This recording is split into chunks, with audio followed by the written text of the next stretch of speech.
గలీజ్ అయిపోయింది. అది భూతపదం అయిపోయింది, చర్చ కూడా కాదు. ఏమొద్దు, చర్చలేదు, మనలేదు, పాడలేదు. నువ్వు నైతిక విలువలు ఉంటే నువ్వు మళ్ళొక్కసారి రాహుల్ గాంధీ గురించి మాట్లాడకూడదు. నువ్వు ఎప్పుడైనా మాట్లాడితే కేటీఆర్ అని విలువలు లేని నాయకుడు అని జగ్గారెడ్డి పదే పదే పదే మాట్లాడాల్సి వస్తుంది.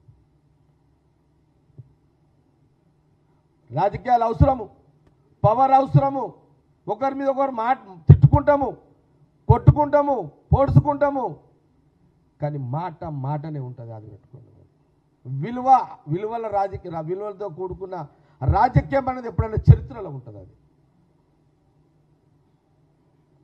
నాకు కొంత కేటీఆర్ అంటే ఒక పద్ధతి గల్లోడు, ఒక సిస్టమేటిక్ ఉన్న లీడరు,